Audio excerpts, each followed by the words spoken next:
E hoje o deputado federal Eduardo Bolsonaro fez um desabafo em relação a algumas críticas que a extrema imprensa andou fazendo nos últimos dias em relação ao presidente Bolsonaro ter levado a filha Laura na viagem para a Índia.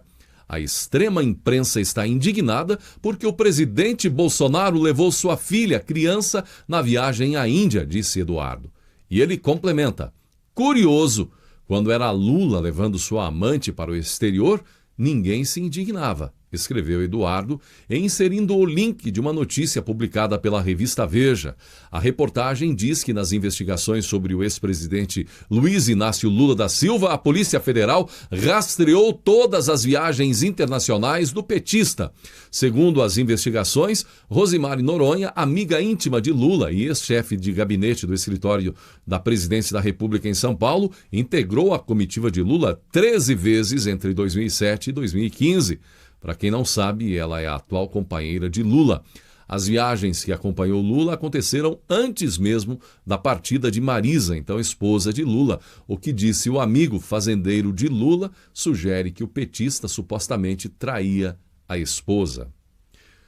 Acho que foi uma atitude muito bonita do presidente Bolsonaro, diante de tanta responsabilidade, diante de tantos em Brasília e na extrema imprensa que vivem em articulações para passar a rasteira no presidente e sua equipe.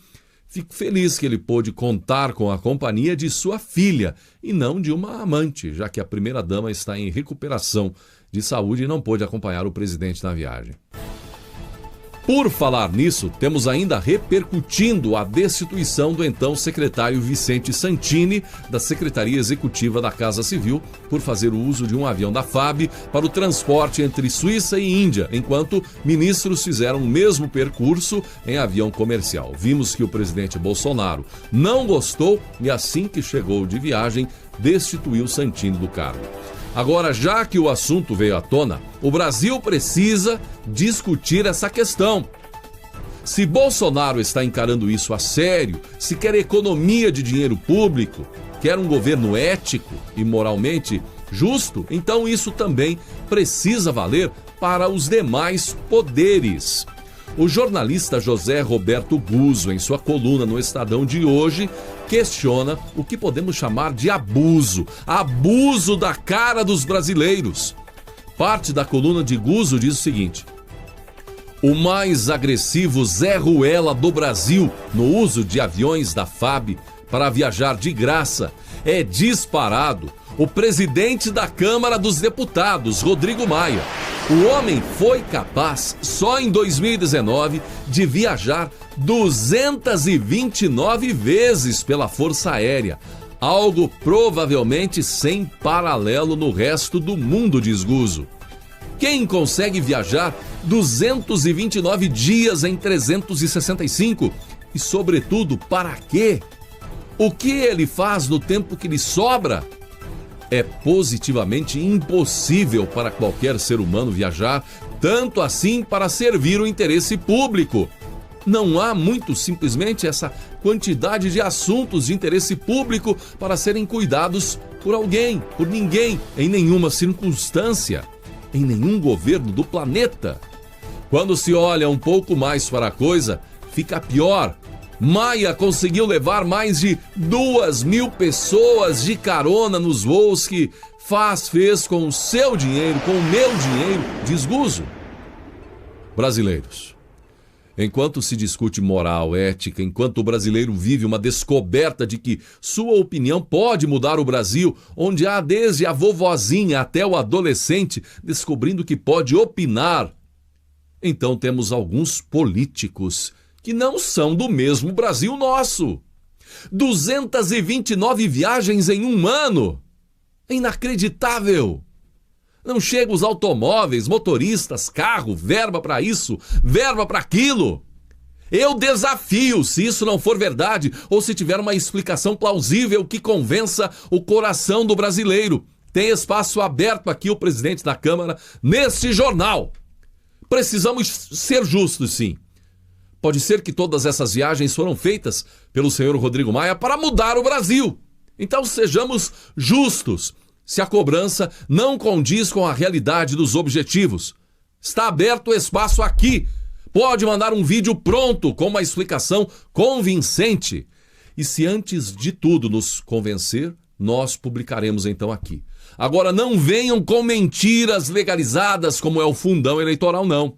Nós suportamos muita coisa nesse Brasil, mas não suportamos mais políticos acabando com o dinheiro do Brasil, gastando 30, 40, 50, 100 mil por mês e achando pouco. Bolsonaro precisa desse dinheiro para atender a saúde, a habitação, a educação, para atender esses irmãos que sofrem agora com as chuvas. E aí, tem a capacidade, esses políticos da Câmara, do Congresso, de dizer que se Bolsonaro fosse contra o fundão, ele arcaria com as consequências da Câmara, que certamente sairiam de lá projetos demagógicos pelo fato de Bolsonaro pensar como o povo pensa. Espera aí. Temos uma casa de leis aí? O que é isso, afinal? Líderes que se vangloriam porque dentre as dezenas de prioridades e necessidades do Brasil, conseguem fazer uma reforma, avançar uma reforma em anos, uma coisa ou outra, e também conseguem dissecar, arruinar projetos de interesse público, como o pacote anticrime. E mais uma vez, teremos, gente, troca na direção da casa na virada do ano.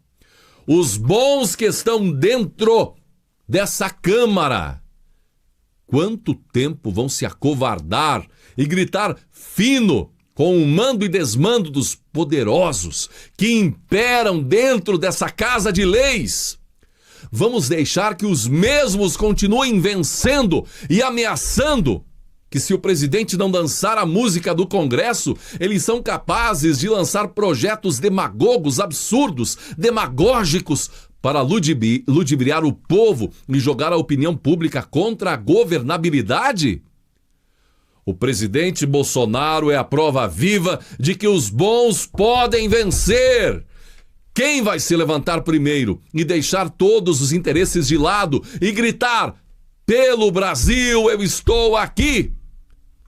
Há lideranças que teríamos orgulho de tê-las dirigindo a Câmara dos Deputados e elas já estão aí dentro.